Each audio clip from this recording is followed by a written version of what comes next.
Oh, hello everybody. Can you all hear me okay? Yes. Cool. Well, Perfect. excellent. Yeah, so I kind of put together this little presentation for the Brisbane Stoics recently. Um, and I guess it's been something that I've been working on for a while. I've been, as some of you would know, pretty interested in what a Stoic Socratic psychotherapy would look like. Um, And through our readings with the book club, I've formulated some ideas. And I think it was quite a while ago when we read the Euthydemus, and I was really, really struck by that particular reading. And in particular, there's an argument that Socrates explores with Plinius at one point. And it's such a strange dialogue, but there's something very beautiful and elegant and unique about that argument. And I found myself thinking about it for a lot. And so really that became, I would say, the session one, if you were doing a Stoic informed psychotherapy, is to kind of flesh out this argument to see if the person that you're dealing with is amenable in a way to a Socratic Stoic kind of psychotherapy. So I'll just jump into it if I can. Next slide it. What the hell? There we go. So if you remember the argument, I've written a bit of a summary. Basically goes, it starts with Socrates asking Cleinias, does he agree that all men wish to do well? To which he agrees. Cleinias then agrees that it would be through having many good things. Socrates elicits a list of things that would be good for us, and they include health, wealth, being handsome, having honor, being of noble birth, being just and brave, and having wisdom. Socrates tells Cleinias they forgot to mention the greatest of all goods, that is, good fortune. But then he seems to retract this, saying that they nearly made an error. After all, surely wisdom and good fortune are the same things. Obviously, Cleinias requires an explanation. So Socrates puts it to Cleinias that surely flute players have the best luck when it comes to playing flute music. Master writers have the best luck when it comes to reading and writing. And when it comes to the perils at sea, wise pilots have better luck than others. And expanding on this, Socrates asks Cleinias, quote, if you were on a campaign, with which general would you prefer to share both the danger and the luck, a wise one or an ignorant one? To which Cleinias, of course, answers, a wise one. He offers a few more examples, and they conclude that it is luckier to do things in the company of wise men than ignorant men. Socrates sums up their findings, concluding, quote, the situation was this: if a man had wisdom, he had no need of any further fortune in addition, end quote. So now Socrates says, now would the possession of good things make us happy if they were of no advantage to us, or if they were of advantage? And Cleinias responds, they must be of advantage, Socrates, and we must use them, not merely have them. Now imagine that a carpenter had all the materials he needed to do his job, but didn't use them. He would gain no advantage. So it seems, I said, that the man who means to be happy must not only have such goods, but must use them too, or else there is no advantage in having them. So they conclude that for the man to be happy, he has to possess good things and also has to use them. Importantly, Socrates clarifies, he has to use them rightly. And so Socrates says, now I suppose there is more harm done if someone uses a thing wrongly than if he lets it alone. In the first instance, there is evil, but in the second, neither evil nor good. And a carpenter is directed to using his materials well because he has knowledge of carpentry. So regarding good things mentioned earlier, such as wealth and health and beauty, it is likewise knowledge that rules and directs our conduct in relation to the right use of all such things. Socrates draws the conclusion that knowledge seems to provide men not only with good fortune, but also with well-doing in every case of possession or action, and that there is no advantage in possession without good sense and wisdom.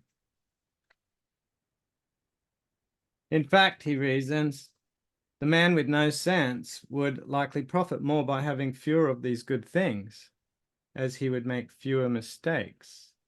Quote, and if he had made fewer mistakes, would he not do less badly? And if he did less badly, would he not be less miserable? End quote. And now this is interesting. Socrates asks, who would do less? The one who is rich or poor, weak or strong?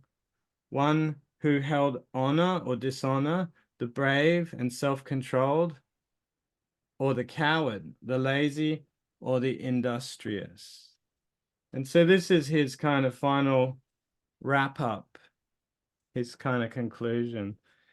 He says, it seems likely that with respect to all the things we called good in the beginning, the correct account is not that in themselves they are good by nature, but rather as follows. If ignorance controls them, they are greater evils than their opposites, to the extent that they are more capable of complying with a bad master. But if good sense and wisdom are in control, they are greater goods. In themselves, however, neither sort is of any value. Then what is the result of our conversation? Isn't it that of the other things, no one of them is either good or bad, but of these two, wisdom is good and ignorance is bad? Then let us consider what follows. Since we all wish to be happy, and since we appear to become so by using things and using them rightly, and since knowledge was the source of rightness and good fortune, it seems to me to be necessary that every man should prepare himself by every means to become as wise as possible. Or isn't this the case? So, a bit of a brief summary. We all do what is appropriate. And what is most appropriate seems to be the desire to do well. And they kind of explore this in lots of different ways. Epictetus does as well as Socrates, and they say things like, why is it that a person has a conversation? Well, they obviously have the conversation because they seek to do well in the conversation. Why does a person start any venture? Not to do poorly, but always in order to do well. So anything that we endeavor to do, we do it with an idea of appropriateness or fitness in mind. So happiness is doing well. Doing well and being happy follows from having good things. Doing well and being happy also require the right or appropriate use of good things. And good things are never the cause of unhappiness, nor of doing badly. Now, this is the important thing, right? Because if this is the case, there are some things that we tend to call good, but they fail to be a reliable cause of happiness and well-doing. And this sort of sets the stage for Socrates often, is he's often asking, where does the error creep in? So I guess before we move on, does anyone have an opinion? Where does the error creep in if it's so black and white?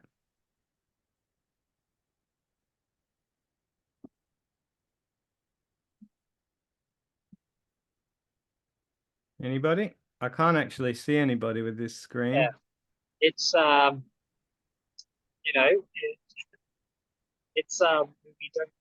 we have to access the deficiency. Sorry, it's what? We use good things in either excess or deficiency. Okay, yeah. So that could be it. So we use them immoderately, yeah? So we don't really know how to use them appropriately then, yeah? Yeah. Okay. Anybody else? Because I can't actually see anyone's screen, so you just have to talk if you're going to say anything. Well, I guess errors creep in partly because understanding what's appropriate requires some knowledge, requires knowledge and experience. It's not something to be intuited exactly or understood at face value. So there's an acquisition that has to take place, and an understanding and a growth in wisdom to permit the right or appropriate use of good things. Absolutely. And I think that's exactly right. And obviously that's the problem for our clients too, right? If we were doing some sort of therapy, they come because they have a problem usually, and we're going to find out that they thought they were doing what they thought was good for them, but it turns out that whatever they thought was good was an unreliable cause of their happiness, and now they're miserable. And part of that is to find out where their knowledge went wrong. Not so much where knowledge went wrong, because we're treating knowledge as a kind of ultimate thing, aren't we? But rather where their understanding went wrong, because there's a distinction, isn't there, between understanding and knowledge. Understanding could be based on false things, yeah? So I was going to say something very similar, in as much as, yeah, you know, the enemy of the great is not the bad. That's too obvious. It's the good. And it's sometimes in that distinction we can do good things, but they're not necessarily, I guess, the best of the good or the great. Yeah. So some goods aren't the best of the goods, and that's definitely something that Socrates addresses. He part of that argument he spends going, well, you've listed a bunch of good things, but are they reliable givers of the good? Are they the best of things? And then they kind of go on this hunt to find what the best of things are. So here we have doing well and being happy follows from having good things, and just as we were discussing, but things are only good insofar as they are used well. So one has to know how to use them well. So things are good not because of some inherent property in the things, but because the one who has them knows how to use them well or appropriately. So he has some sort of knowledge. And if things are only good because they are used well, then all things can be made good depending on the use of them. And that's kind of a controversial idea in itself. But if we think things are good or bad themselves without considering the use of them, then a contradiction enters, because these things can be deprived of us, whilst the capacity to make good use of things cannot be deprived. And using things well is the same as doing well, and doing well is the same as being happy. I just love the elegant dance that Socrates can do with his kind of alenctic kind of reasoning, or maybe that's more protreptic, but anyway. So just to kind of review a few ideas about Stoicism to make sure we're on the same page here, because we were talking about a Socratic dialogue there. We find similar or the same premises. So in Stoicism, virtue is excellence of character established by the correct understanding of things, and therefore is a kind of knowledge. So you might call courage, for example, as the knowledge of what is appropriate to endure. And also that we all have innate ideas about the good. Apparently, we have a general agreement by what is meant by good, that it is advantageous, beneficial, and appropriate. We all know this. For Plato, this is a form of remembrance or recollection, but the Stoics, it's almost what we would call today genetic. It's sort of built into us, part of our nature. So we are moved by these innate ideas of the good and actualize them in specific concrete situations. And again, like you guys said, according to our understanding. But we're misled in at least two ways. And the first is the way things suggest themselves to the bodily appearances. The bodily senses. So they call that appearances often. So for example, Marcus Aurelius gives a good account where he sees the beautifully roasted chicken and the wonderful wine from abroad, and he says to himself, it's just the Falernian wine is just crushed fermented grapes, and the chicken is a dead bird, so that's the way of reminding himself of this particular way in which we can be misled into thinking external things are good.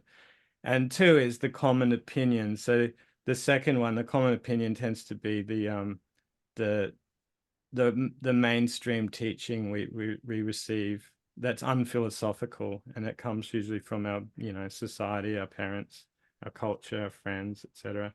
So therefore our use of things depends first on what we believe they are and what they are to be used for, and the first one here, the senses. And so and two, So 1 and 2, those two sources are inadequate sources of knowledge. But philosophy, cast as love of wisdom, is the method by which proper use and conduct can be determined and requires rational reflection and critique of those twofold methods of going the wrong way.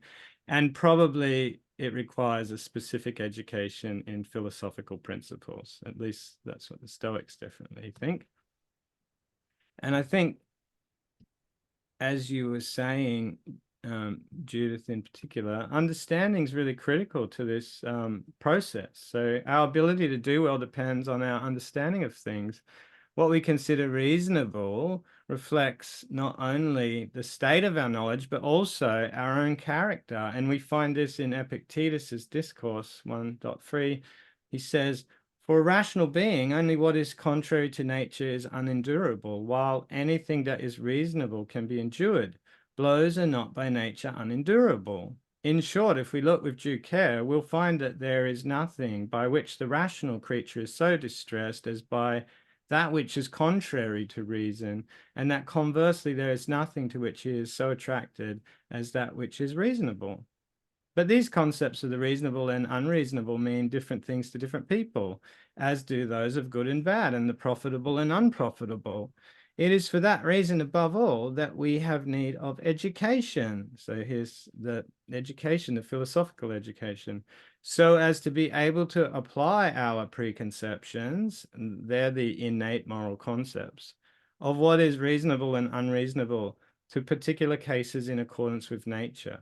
Now, to determine what is reasonable or unreasonable, not only do we have to form a judgment about the value of external things, but we also have to judge how they stand in relation to our own specific character. And he's talking, I think, about your moral character there.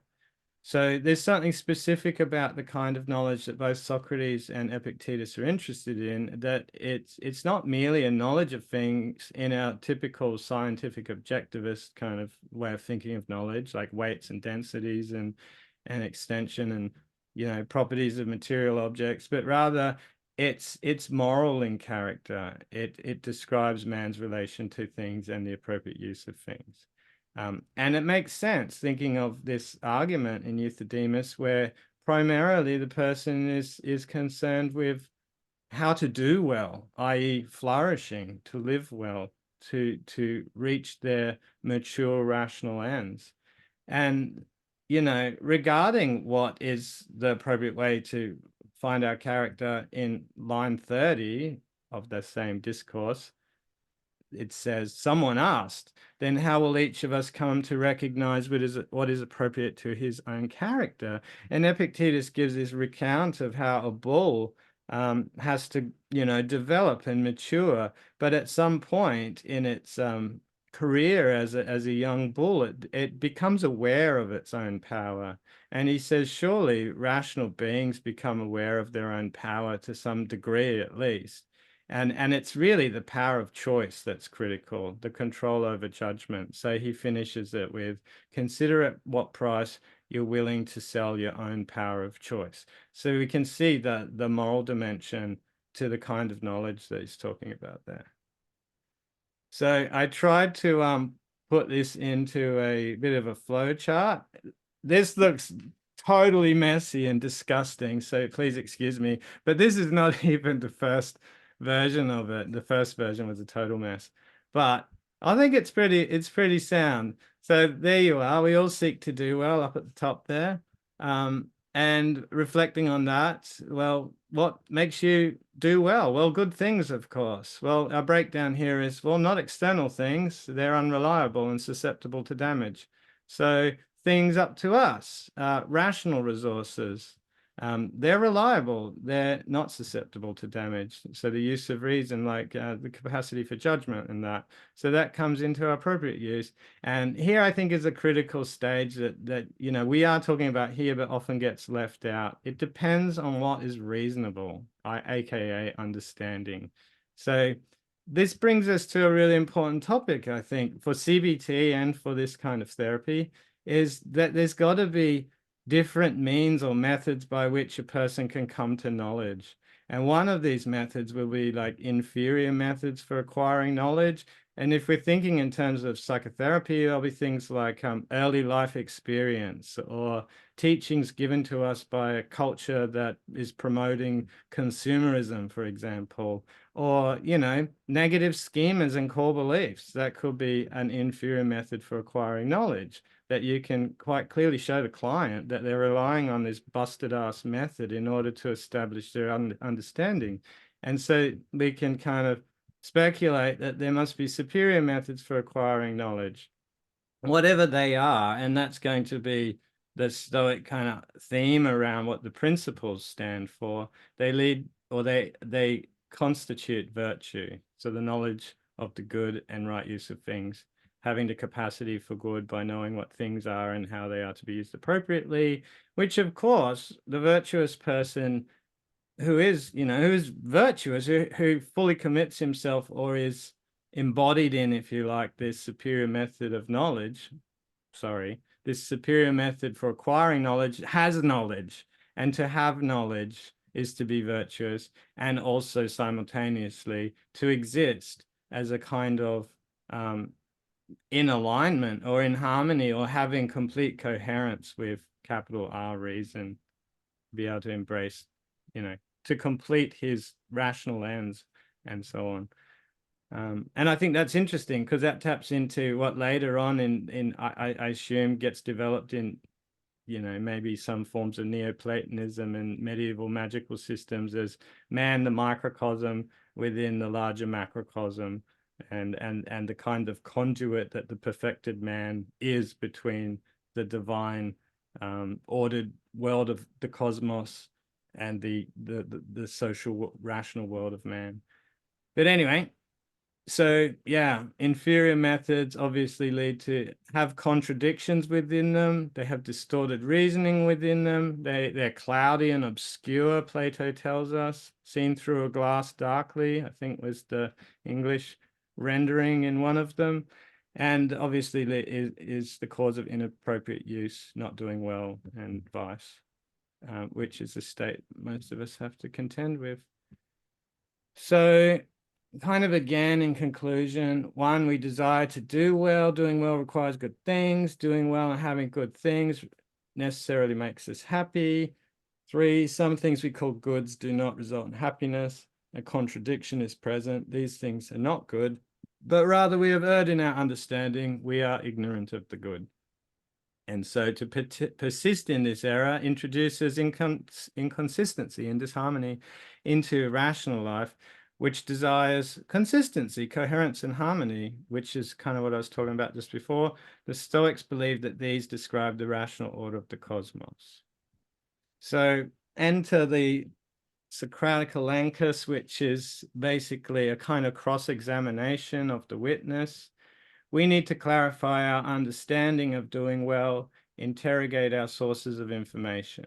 And interestingly, I think, you know, before I read the rest of that, whereas Socrates always has a partner to practice the dialectic method with, I think the Stoics take that method, the dialectical method, and they draw it in on themselves. So this is part of Foucault's technology of the self, if you like, where there's a development of a kind of self as a target for psychological techne, because they are drawing this otherwise kind of social exercise into themselves. So they're interrogating their own sources of information using a dialectical technique that they work upon themselves. So they're building discrepancy in the willing interlocutor regarding their false beliefs about the good. This discrepancy creates an obvious tension between beliefs, and the person will be compelled to drop the false and harmful belief. This obvious tension, I think, is a really important point, and obviously that gets really explored by Margaret Graver and was it Martha Nussbaum, where she talks about the oscillation between the cataleptic impression, the thing that is the way it is, versus the false belief that we have about things, that kind of violent wrenching back and forward between things. And that's something that can be developed in the therapeutic exchange or in the dialectic, two versions of the truth. So, And this again, to highlight that I think I'm on the right track or whatever, is that in Discourses 226, we have Epictetus schooling his students saying, every error involves a mental conflict, for since the erring person doesn't want to err but to be right, it's clear that he isn't doing what he wants. Further, every rational soul is naturally averse to conflict. But as long as someone is unaware of being involved in a conflict, there's nothing to prevent him from acting inconsistently. Yet once he is aware, he is strongly constrained to abandon and shun the conflict, just as one who perceives that something is false is forcibly constrained to renounce the falsehood, though until it shows itself he assents to it as true. So the solution, show a conflict to a rational soul, and it will give it up. But if you don't point it out, blame yourself rather than the person who remains unpersuaded.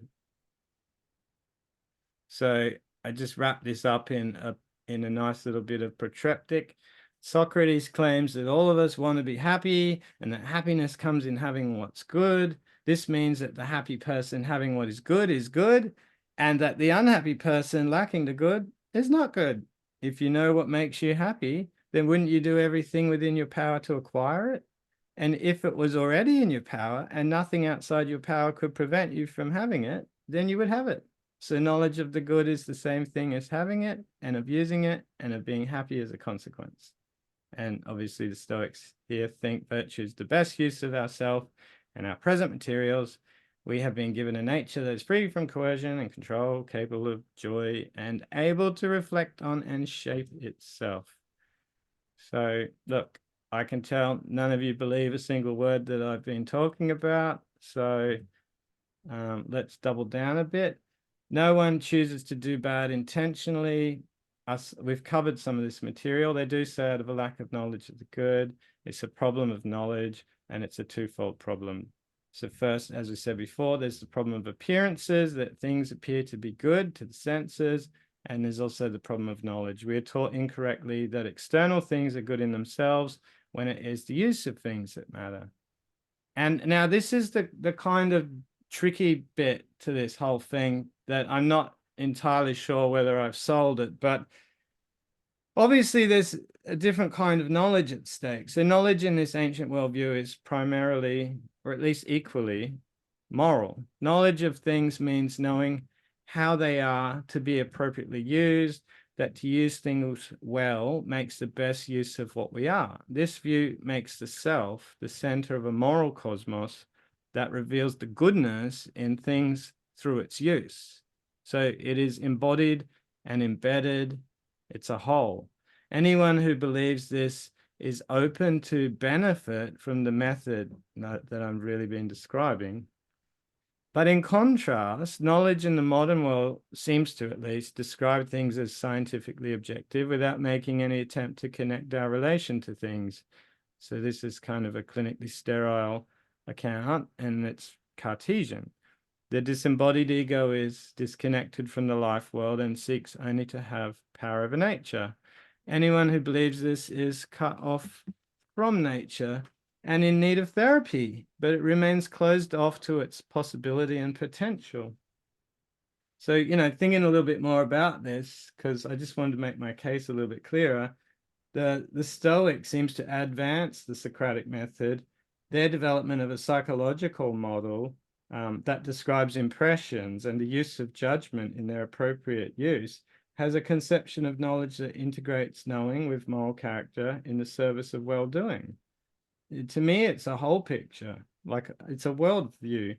So such a worldview makes the one who has this kind of knowledge a builder, drawing on Socrates' earlier analogy, and the builder who not only has the right materials, but the know-how to assemble it to suit his particular needs. But the modern man, disconnected from his character, using knowledge for its own sake, lives in a modern house, and this house he has largely built out of scraps, or maybe parts of it have been built for him, as he hasn't been taught how to discriminate effectively in the appropriate use of things. So we can imagine this man as a perpetual handyman at best, forever patching the poorly built dwelling. And I mean, if we think about what that means for, if that's even remotely the case for cognitive behavioral therapy, for example, there's no proper resolution to man's condition. He's constantly just patching mistakes and errors, not having any proper knowledge, knowledge in the strong sense of the term knowledge that Socrates and Epictetus are referring to here. Yeah, and so probably modern life must be something like where we manage our situation with some sort of tolerable level of distress. And thinking about it, there are very high rates of relapse in CBT, and it's quite common for people to come back to therapy for a top-up, because I'm concerned, this is my hunch, that a person hasn't really attained any new level of understanding that we could call knowledge, but rather they've just learnt to counter the particularly pernicious beliefs that they have for a time until the resilience wears down and modern life gets the better of them again. But anyway, I'll come to that in a second. So something about the Stoic principles must kind of become the reliable routes through which knowledge is acquired. And I've given a lot of thought to this. I think there's a few different ways you could cast this, but I've pinned it down to I think 4 different principles that kind of summarize many of the different themes in throughout the kind of Stoic literature. So there's awareness of the good, basically, and it might be characterized by themes like excellence, joyfulness, benevolence, the good, and making good use of reason, virtue. Basically, it's the topic, what I've been talking about so far, this idea of the good motivating all our actions, our preconceptions, and the like. And at the level of cosmic reason, it's obviously coherence and providence. At the level of individual reason, having cosmos is good and everything in it is governed by a harmony called fate. So an awareness like this in everyday practice would help a person to, in theory,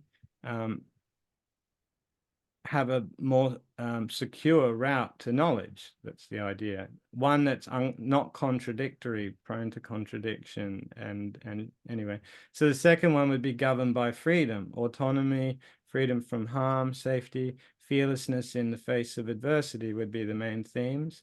And it's really described by Epictetus's concern for what is in my power. And obviously it's your beliefs, opinions, and judgments, use of your rational parts. So long as we restrict our desires to this area of our life, the correct use of our rational capacities will never be hindered. We will be beyond the reach of misfortune, and we will always get what we desire.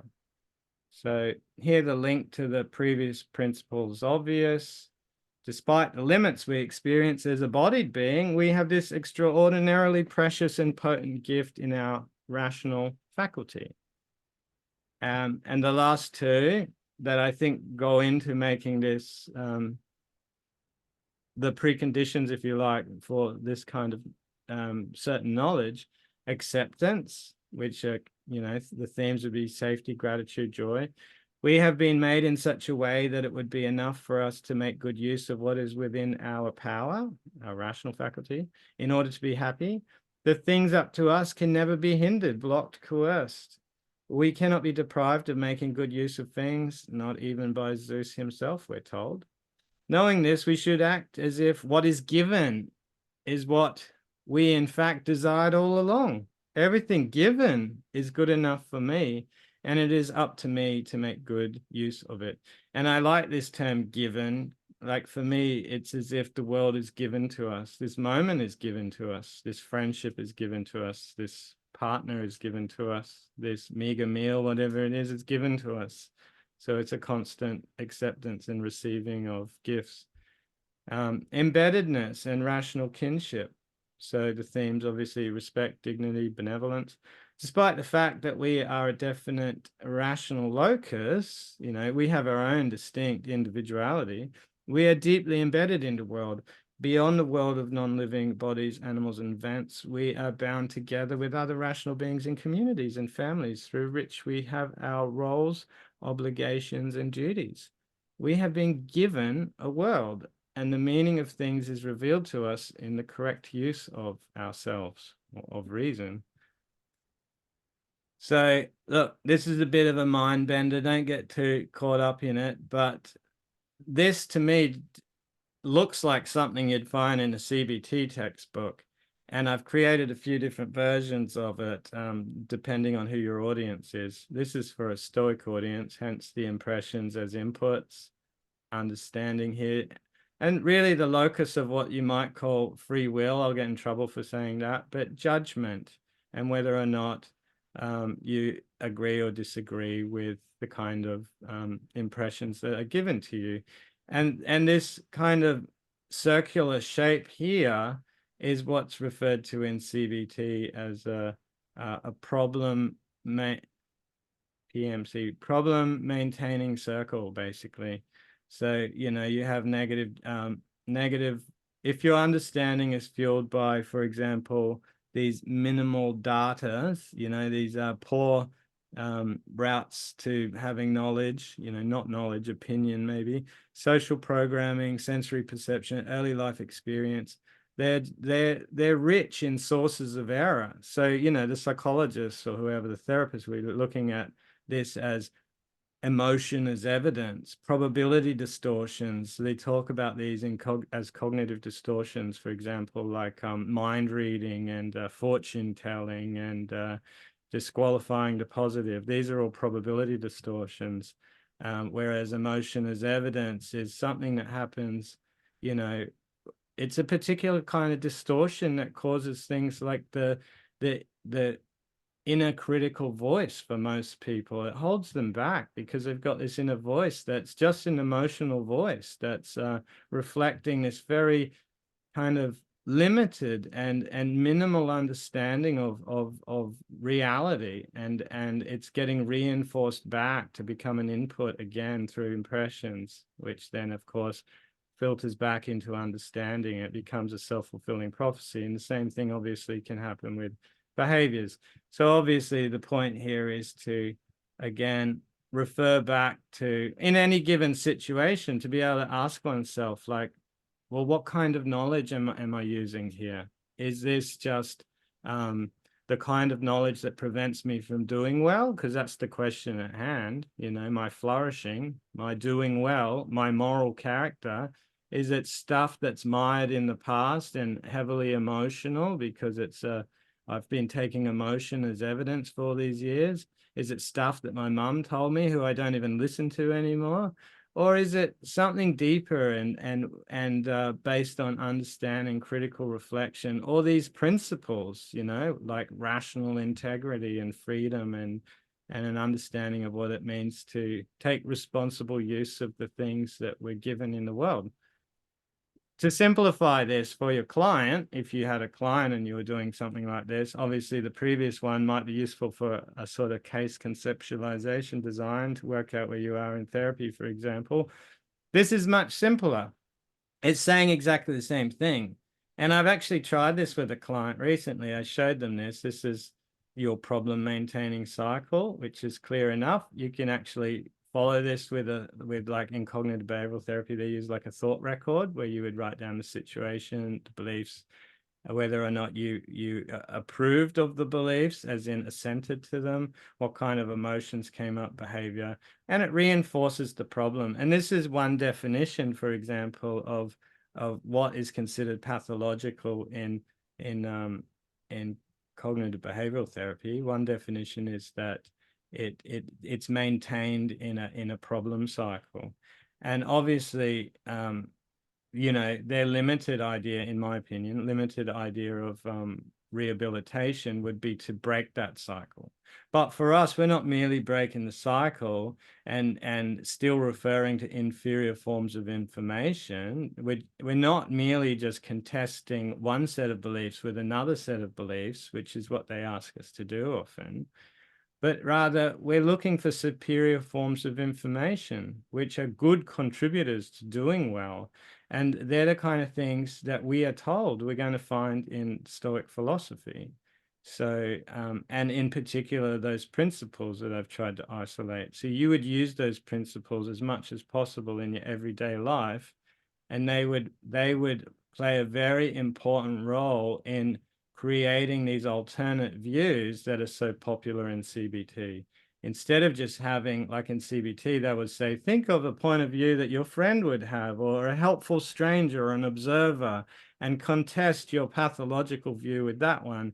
Instead, you're going to draw on the principles specifically in order to reinforce them, and you'll be able to, for example, say, well, what is within my power? The alternate view should grasp at that.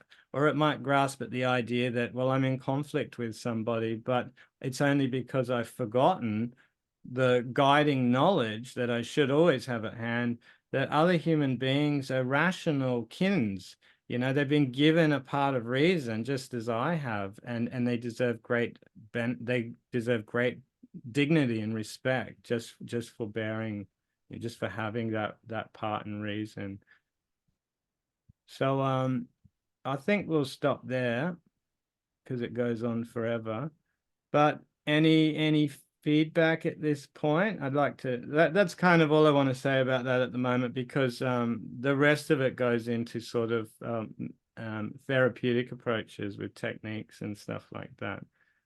Any ideas? I look forward to the feedback. So whatever you've got to say is great.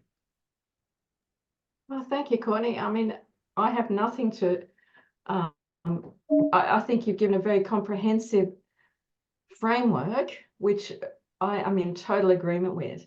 I'd only point out one thing that's possibly only to enhance, if you like, the Socratic or sort of the nuanced Socratic approach, which is to say that in the Euthydemus, and I haven't read it for some time, but I seem to remember that he uses the term to do well.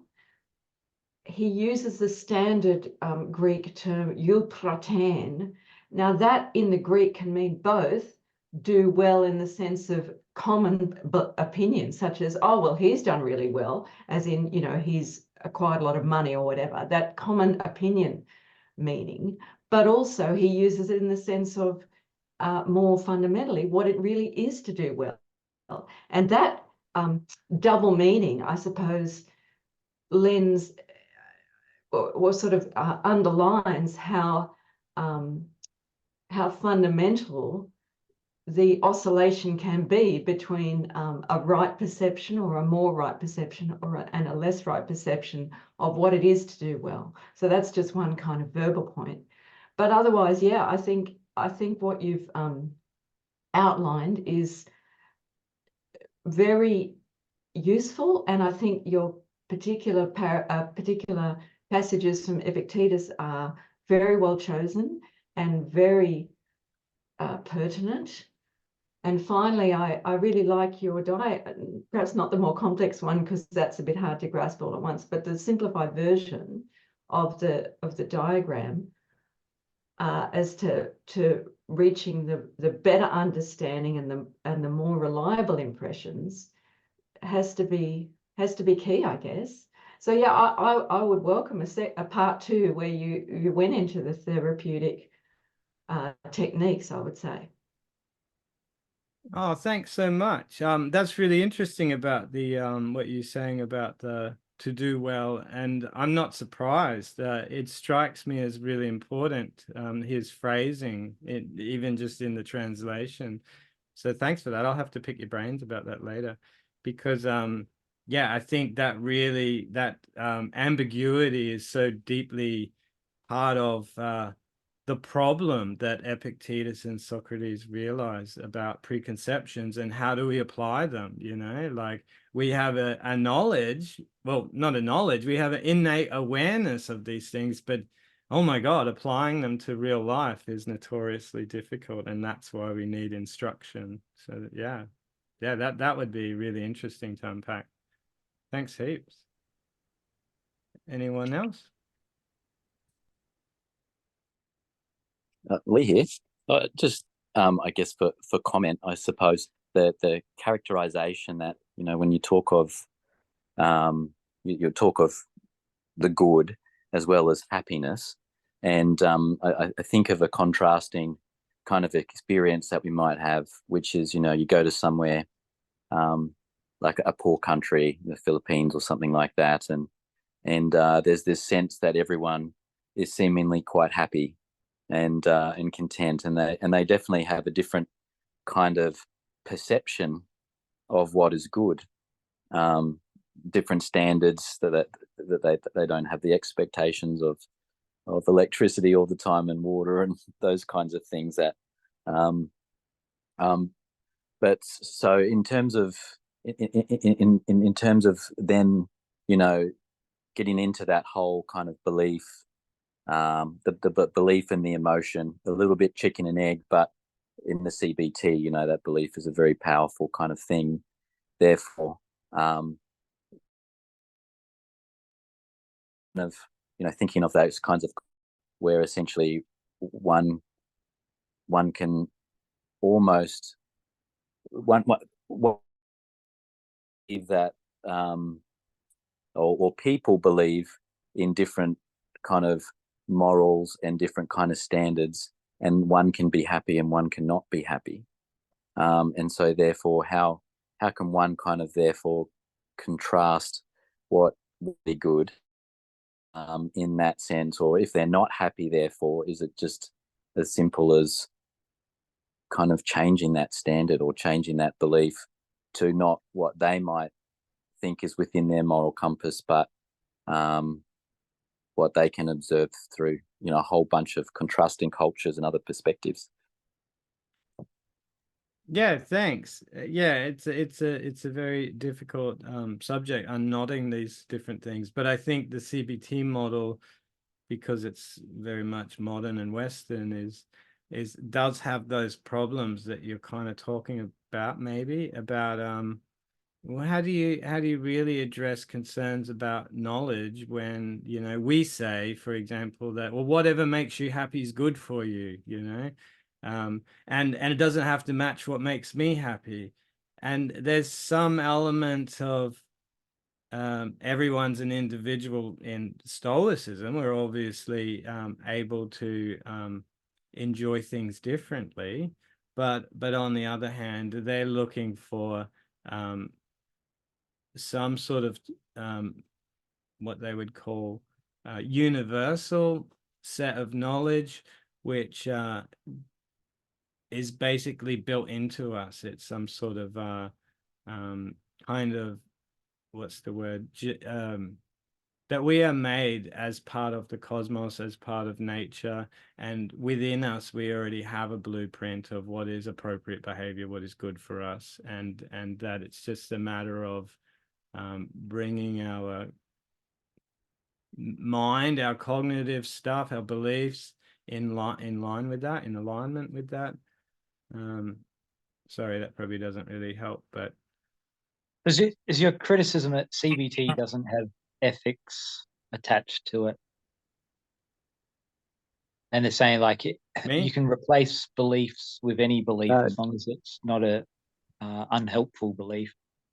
Yeah, it was more for comment, and I think that's kind of I'm asking Courtney. I guess. Oh, you're asking Courtney. Yeah. Like with this therapy, if what you're saying is if you're going to challenge pathological beliefs, what do you replace them with? And you're saying it should be a universal.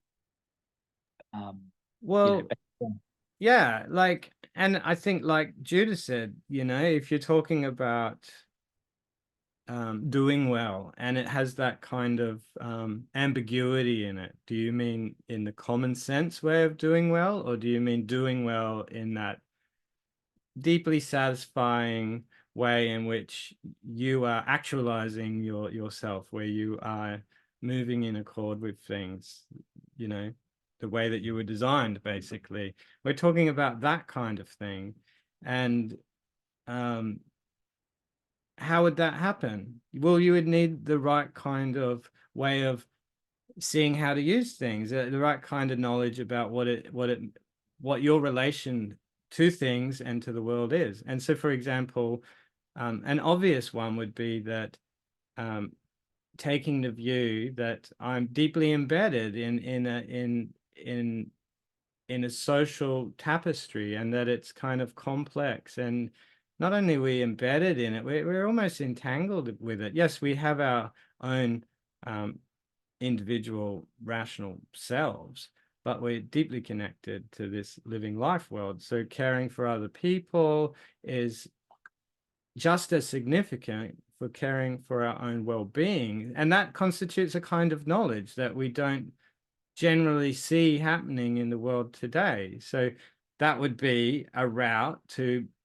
better knowledge, for example. That would be a route to using things appropriately, was if that when I interacted with another human being, I didn't do so purely because of my own purposes, like to benefit personally, but because I could see that person needed my support right at that moment. So that would be one example of how that would work out. And the argument being that that's a universal truth, that it's based on a true knowledge of what it means to be a human being. You'll say, yeah, but my eyes don't see this invisible network of things. And that's because appearances mislead us, but philosophical principles can reveal the truth to us. So that's my best explanation, using that particular principle. And so this therapy is also uninterested in emotions. And is it, like, unlike a normal therapy that says, okay, the goal is like good mental health, so you should feel happy? It's interested in doing well. So in that sense, the kind of emotion that we assume Epictetus and Socrates condone are the ones that are consistent with making good use of things, living virtuously. So I think they're called eupatheia in the Greek, right? Joy is one of them, well-wishing, prudence. It's just occurred to me, sorry, this is just a bit random, but when you've mentioned, Courtney, these kind of universalizing beliefs, which are part of Stoicism, and I think there's some of the things that people tend to have difficulty with because they are kind of countercultural. They're kind of eternally countercultural. And the key one, well, one of the key ones from my point of view is the good man or the good person cannot be harmed, right? That, you know, that's so counter to so many standard beliefs. I would say, including in therapeutic theory. You know, that's a universalizing principle of immense power if we know how to absorb it and understand it and practice it. And I thought of one other one. Oh yeah, so people are sort of kind of trying to accept Stoic universalizing principles around the equality of people, right? You know, that's one thing that we can all kind of get behind. But we're not so primed for, you know, this kind of universalizing statement around the standing of the good person in the world, you know, that they are really not subject to the things which by common understandings are harmful. So yeah, I think there's a really key issue around balancing the Stoic universalizing against perhaps more recent understandings. Yeah, maybe, but on the other hand, I'm quite happy to, and maybe this just comes as a product of being a white Australian that doesn't have a very strong sense of himself as having a cultural heritage, is that I'm quite okay, you know, with thinking of myself stripped back as a rational being equal to all other rational beings. And in that way, I don't see I can see how that offers certain advantages to, you know, nationalism or tribalism or whatever. I mean, we only have to look at what's going on in the world today, where people are, you know, on one side of the line on a map, and they're like, we want that, and you want that, and we're this country, and so la la la la, whatever. If we didn't have that way of thinking, if we took what the Stoics say as believable, we might say, no, that's a mistake. That's a false impression. And the truth is, if you transcend your immediate locality and your immediate time and place in history, you know, you are a being that was born out of the cosmos, and you are very similar to all other beings just like you in a kind of fundamental way, as a user of reason, as a person who's enmeshed in these complex social and linguistic networks and all the rest of it. That trumps all that other shit in a way. And so then if people did couch their behaviors in terms of that belief, they wouldn't stab each other at, you know, they wouldn't get upset if somebody offended their religious figure, for example. Those sort of things would be just non-events. So that's a bit controversial, but do you see what I'm saying? I think it's a great way of diffusing so much of the violence in the world. Oh, I agree. I just think it's kind of perennially countercultural, and that's its power in a sense, because it is so hard in a sense to, well, not hard. I mean, I mean, if we take a kind of a careful understanding of where we are in the cosmos, I think it all makes sense. But yeah, I mean, I think it's always countercultural. It's always going to be. So countercultural. But the deeper question is, don't we want to do well? Don't we want to live in peace? Don't we want there to be an end of wars and cruelty? Don't we want to share our goods with other people? That would be doing well.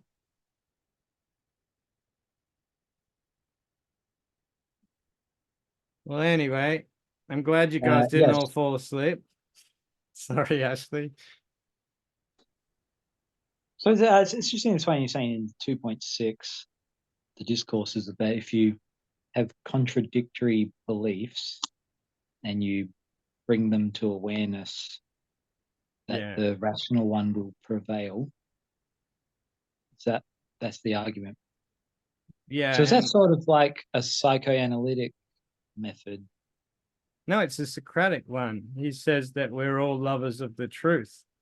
And because people are ignorant of the good, they assume that what they're interested in is the good. And so they're committed to that course of action. And the only way to cure them of their ignorance is to expose them to knowledge. Once they see the error of their original impression of the good, they will immediately drop it, because we are all lovers of the truth. So you have to contrast all your impressions to the good, or these philosophical principles. Yeah, I mean, if you desire to live well and to be wise and happy, for sure, it's a good idea. And look, I'm sort of a little skeptical that would work in practice, right? Like if I had an impression like, sure, I should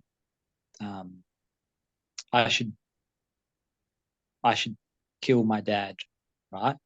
Let's say, you know, he abused me as a child, and I cannot shake off my anger and hatred towards him, because from the age of 2 years old, I was had deeply traumatizing experiences. Like I don't think rational insight, like the evidence in a therapy situation. well, I can give you an example, because I was in prison the other day and I was talking to a bunch of women, and I had half an hour to kill, and I wanted to test this argument on normal, unphilosophical people.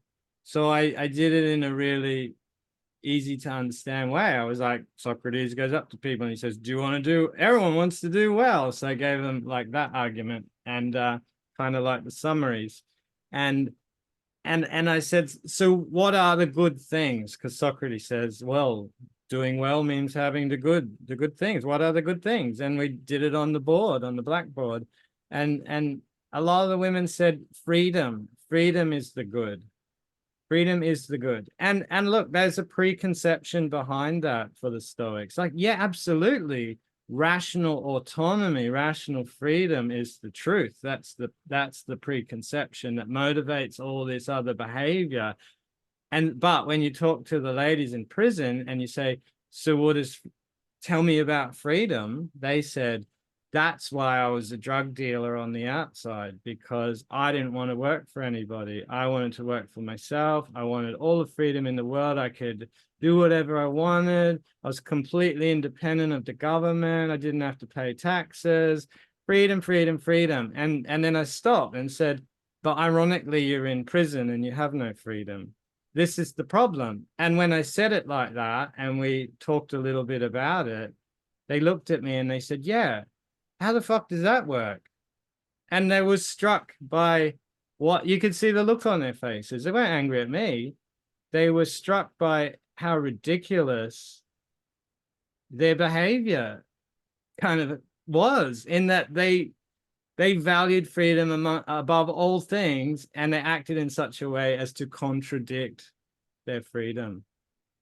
It was incredible. And one woman actually said to me, when you talk about this stuff, it makes me think about how shit drugs are. And she meant it. And she said she'd been to rehab for a year, and she'd had cranial magnetic therapy, and nothing had worked on her particular addiction. And she said this argument made her think. It was striking. And so I printed out a copy of the Euthydemus argument and gave it to her, because she was so interested in it. I don't understand if someone's an addict and they openly admit, this is a bad choice, I wish I never did it, I wish I could stop, I've gone to rehab to make deliberate efforts to stop, but they still don't, like, they have rational awareness that being a drug addict is bad, but their body is still chemically dependent. Well, she hasn't used drugs for over a year because she's in prison. So she's not physiologically dependent on it.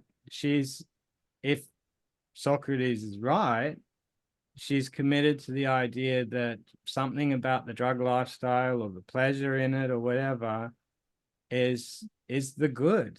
It's something about it that it is wonderful. It's the answer to all her hopes and dreams or whatever. It's a cure to her problems.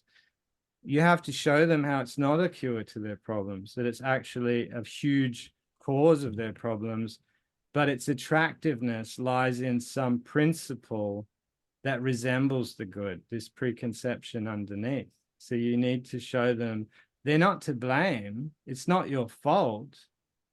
It's that you're relying on an inferior route to knowledge. You're relying on pleasure or the appearance of the senses, when instead, that's getting you into hot water. What you should, if you really value the thing that you say you value, like pleasure. Even in Protagoras, we read recently, Socrates makes a big deal about the greatest pleasure is the one that doesn't have any pain in it, So it's the pleasure of virtue, basically, at the end of the day. It's just occurred to me too, there's another Socratic theme, which I think might be relevant too, and it's around measurement. Remember in the Protagoras, Socrates said, he talks about measurement, and it's in the Meno as well. It's around one of the aspects of appropriate judgment is a measurement, and measurement can be, well, what is more likely to make your life better and what's more likely to make your life worse. It's an actual cost-benefit analysis, and seen in that light, Socratic measurement can say to somebody, well, look where drugs has got you, and dealing drugs and stealing from people, and generally being antisocial. Look where that's got you. You know, if you want to make an appropriate judgment, part of that is to measure up what it is that where you are and where you want to be, and what's important to you. Where, you know, and I'm sure with some of these women in prison, it's their children, right? You know, they would have children on the outside, or some relationships. And part of their coming to an appropriate judgment might be to measure the, you know, what's freedom worth, or the freedom they imagine they had dealing drugs on the outside, with the well-being of their children, say. You know, these measurements, I think, are part of a Socratic approach. Yeah, definitely. And they're very popular in CBT. They do these decisional balances, for example. And you're right, you could, but sometimes where modern CBT uses go a bit awry is they just say, let's brainstorm the pros and cons of continuing to use. Again, Socrates has an advantage because he's got this idea of universal knowledge, or some sort of telos in the background. So you would say something, instead of for and against in this kind of everlasting argument that goes nowhere, you would say something like, well, let's explore the pros and cons where it comes to doing well. What has this actually cost you, and what have you gained? See, so you're using that notion of measure, but you're using it in a much more targeted way that leads you in the direction of, well, the things that have a less value, you know, that measure, you know, against the good things poorly, they belong to an inferior route of discovering the world. Whereas these other things that don't seem to have contradiction built into them, they belong to a route that is always going to be far more enjoyable in the long term, because they are pro-social, they make the best use of things, they don't harm you. So I totally agree with you. Yeah. Anyway, what about you, Lorraine? Is that all right, or not too strange? So much information to take in. I'm very slow at processing it. Yeah, raised loads of things. I've made loads of little comments that I'm going to mill over and think about. Yeah, I really enjoyed it. Oh, great. Very stimulating. Yeah, I don't know the CBT. Oh, cognitive-behavioural therapy. Okay, yeah. I bring it up because it's the go-to golden standard of psychotherapy in the world of psychology and psychotherapy. Yeah. It's the best we can do. Is it? Apparently. Right. Yeah. Oh, okay. Within 8 sessions. Within what? 6 to 8 sessions. Yeah, you can do it. Do magic in 6 to 8 sessions. Yeah. Oh, okay. Apparently. But, you know, this client I was seeing recently too, just referring, you know, that simple problem maintaining cycle, the simpler one I did to show clients. Before I'd worked on that, I gave the client a very basic one that didn't go into considering whether he was coming from an inferior route of information or a superior one, just looking at the problem cycle. He often got stuck with that because he struggles with trying to work out what an alternate view would be, like a plausible one. He's really struggling with that. But as soon as I brought that new model, which is informed by that idea of a universal knowledge in the background, when I brought that to him and showed that there's a difference between inferior routes of information that are full of emotional reasoning and probability distortion and cognitive distortion in general and cloudiness, and instead this kind of more ideal kind of target that we call knowledge.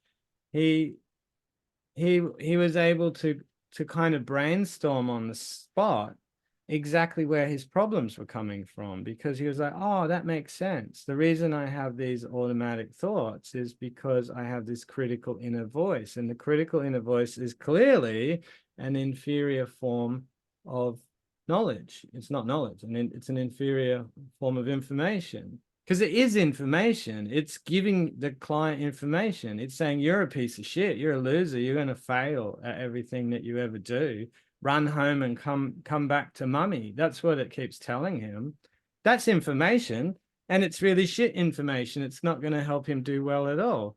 So you can say already in the session to the client, so what would be a better source of information? And they were like, or he'll say, people who love me, intelligent people, wise people. Straight away, he's got grounds for not assenting to the critical inner voice. So I'm like, well, what are you going to do next time? Well, next time the inner voice comes up and criticizes me, I'll realize that it's just some outdated voice. Why do I bully myself that way? I don't know. I'd be better off asking my dad what I should do. And I'm like, there you go.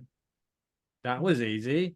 We got that far in the one session that we'd spent like 6 to 8 sessions trying to get to that without referencing it back to knowledge. And I think that's the point. Socrates is right. You got to reference it back to, where's my understanding coming from? It's either coming from a place that is real knowledge, or it's coming from a place that's inferior information. Yeah. And just to sort of underline the obvious, Socrates isn't a young person. He's an older person. You know, his wisdom is in part a function of the fact that he's observed and been around a lot longer than many other people. Having said that, there are plenty of people Socrates' age who are not wise, but part of wisdom is experience. There's no two ways about it, and reflection upon experience. Yeah, absolutely. And you know, I think it sets a good standard, right? We need more Socrates. We need more people out there that are willing to interrogate people, aren't we? You know, and say, are you sure you're doing well?